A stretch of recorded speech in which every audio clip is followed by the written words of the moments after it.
It is the last market watch of the year. Hey there, everyone. Thanks for tuning in. It is Thursday, December 19th. I can't believe it's almost the holidays. And we are here for our final market watch of this year, 2024.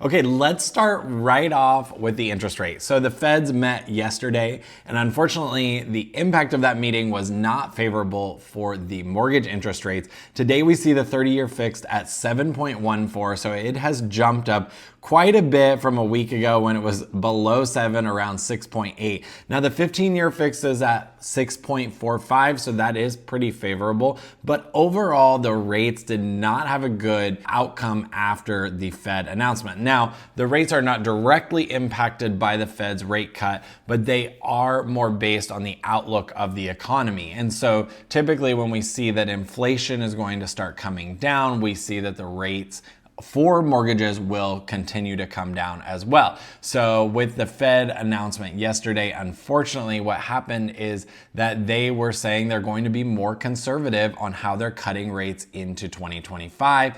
And so therefore, the outlook of the economy is looking a little less like inflation is going to be going down. And therefore, we are not seeing rates go down as much. Now, as you know, this has a big impact to buyers and sellers in the real estate market. I just explained to a client today the impact of going down by 0.2% can be hundreds of dollars on a monthly payment for a buyer. So when a buyer comes into the market and they're able to save that much money, especially if they're buying for the very first time, that's a really big difference. This is why we watch these rates so closely, because this does have a really big impact. So the news from the Fed rate cut yesterday was not super great, but we are going to continue to watch these rates into 2025.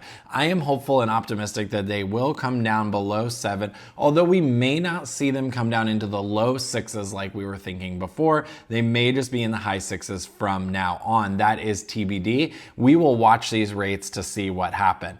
Now let's talk a little bit about what happened in the Seattle market over the past week. Now, as far as residential homes go, of course, we're down again. 37 fewer than we saw last week. We saw 144 new homes listed. So we are in that 1 to 200 range. This is very low for the Seattle market. Typically we see this closer to 700 plus. Some weeks in the spring we see even over 1,000 homes listed in a week. So the number of homes going under contract also down 37. We saw 346 go under contract this week. So there are still buyers out there. Again, buyers are purchasing at a higher rate than what is coming onto the market. So if you're thinking about selling, keep this in mind, and we'll continue to watch these stats as we go into January 2025, because if buyers are out and looking, a big time of year they start to look is right after Christmas Day. To be honest, a lot of times buyers start to look right after Christmas. They're thinking about their New Year's plans. And so we will likely see this number of pending homes even go higher. And that's when we'll start to see new listings get on the market as well as we get later into January. The number of sold homes down 18, so we saw 289 sold or closed this week.